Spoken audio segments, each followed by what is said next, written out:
Dames et messieurs, soyez salués depuis vos positions respectives, où que vous soyez, partout dans ce monde. L'Europe a eu à prendre le 18e paquet de sanctions contre la Russie. L'Europe veut en découdre une fois pour toutes avec la Russie. Mais au sein même de l'Union européenne, nous avons des pays membres de l'Union européenne qui ont décidé d'affaiblir l'Union européenne et de soutenir la Russie. Mais cette fois-ci, la manière de soutenir la Russie, non, c'est grave. C'est en flagrance. C'est un message fort qui est envoyé au va-t-en-guerre. C'est un message puissant. Ces pays européens, on a en tête la Hongrie de Viktor Orban. Le même Viktor Orban.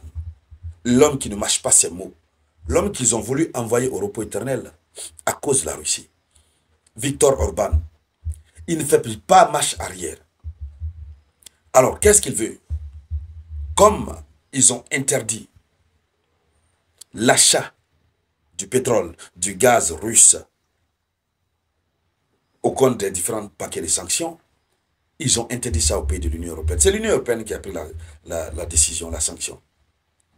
Comme c'est interdit d'acheter avec la Russie, alors, pour leur montrer qu'ils sont vraiment prêts à saboter ce qu'ils ont dit, que l'Union européenne a dit, ce pays membre de l'Union européenne, la Hongrie, a décidé de construire un oléoduc, c'est-à-dire relier directement, trouver un canot qui peut relier directement la Russie à son pays. Il n'y a pas dit de transporter ça par les airs ou par les mers ou etc. Ça passe sous la terre, direction de la Hongrie. Oui, Viktor Orban, je vous dis, la situation là commence à devenir très compliquée. Cette situation commence à devenir très sérieuse. Oui, au fur et à mesure qu'ils sont en train de prendre des sanctions, on a des gens qui sont là pour mettre les bâtons dans leurs roues. Les alliés aussi de la Russie, tels que la Chine, l'Iran, la Corée du Nord et autres pays, l'Inde par exemple, sont tous mal à l'aise à la suite du 18e paquet de sanctions. Parce que cette fois-ci, ça les a touchés eux aussi. Les alliances sont en train de se former. Les blocs sont en train de se constituer. Les tensions montent. Les tensions s'exaspèrent. Dames et messieurs, partagez-moi cette vidéoconférence au maximum. Mettez beaucoup de likes. N'oubliez toujours pas de laisser votre avis en commentaire. Voilà. Selon l'information officielle, la Hongrie, la Serbie et la Russie ont discuté de la construction d'un oléoduc. Ils ont discuté de la construction d'un oléoduc destiné à acheminer du pétrole russe entre les territoires hongrois et serbes. Ils vont construire un oléoduc qui va distribuer le pétrole russe entre ces différents territoires. Maranatha. Il n'y a pas une réponse aussi dangereuse, aussi choquante comme cette réponse. Que ce pays européen qui est la Hongrie, qui est très connu pour ses velléités au sein de l'Union européenne, vient de mettre en œuvre. Alors, l'information a été rapportée par le ministre hongrois des Affaires étrangères, par les ministres, oui, le ministre hongrois des Affaires étrangères et du Commerce. Il s'appelle Péter Szijjártó. Il y a des noms difficiles. Hein? Péter Szijjártó. Donc, c'était à l'issue d'une visioconférence avec la ministre serbe des Mines et de l'Énergie, qu'on appelle Dubravka, voilà, et le premier vice-ministre russe de l'Énergie, Pavel Sorokin. Donc, ils ont fait une visioconférence. Ils sont tombés d'accord sur certaines choses. Oui, il faut construire l'oléoduc. Au lieu, c'est-à-dire l'Union européenne qui dit ne payez plus avec la Russie, vous payez avec la Russie, je vous sanctionne. La Hongrie dit je vais creuser le sol, mettre des tuyaux pour prendre directement de la Russie pour chez moi.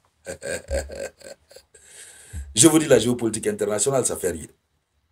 Vous comprenez pourquoi, tout récemment, Et ils ont voulu se réunir au sein de la Commission de l'Union européenne, au sein du Parlement européen, j'allais dire, pour retirer le droit de veto, le droit de vote à la Hongrie de Viktor Orban. Parce que le monsieur, il est de l'Union européenne, mais il est l'ami de la Russie. C'est-à-dire, lui, le mec, il fait tout le contraire de ce que l'Union européenne demande de faire. Même la grande fête du 9 mai, la fête de la victoire russe sur les nazis qui avait lieu récemment à Moscou, le monsieur était le seul, avec Robert Fico, à annoncer qu'ils allaient partir. Je crois qu'il est même parti.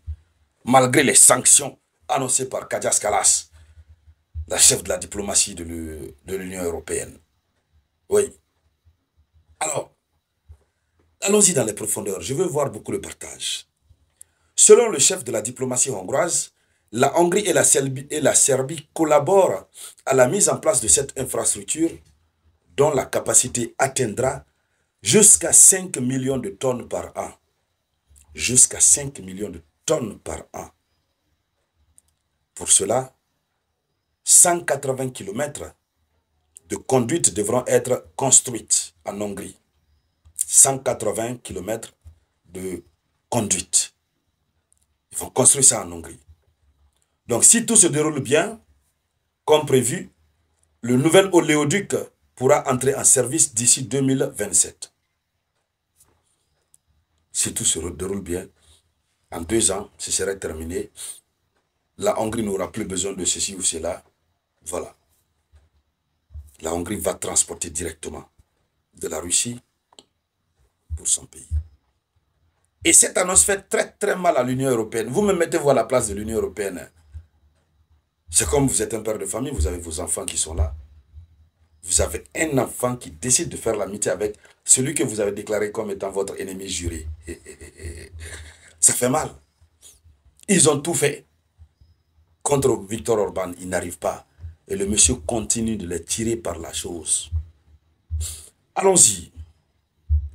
Donc, le ministre hongrois a dit ceci.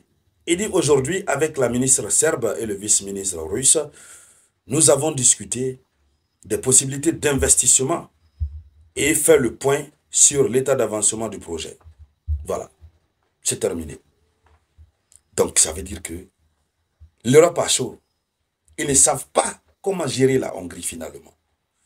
Quoi qu'il advienne, ça fait partie de la géopolitique. Nous, on va continuer de suivre cette actualité. Tout ce qui va en découler, on reviendra en parler ici sur la tribune d'éveil des consciences. Merci donc à toutes et à tous. Merci de partager la vidéoconférence au maximum. Je vous reviens tout à l'heure avec de nouvelles actualités. C'était la voix de votre unique.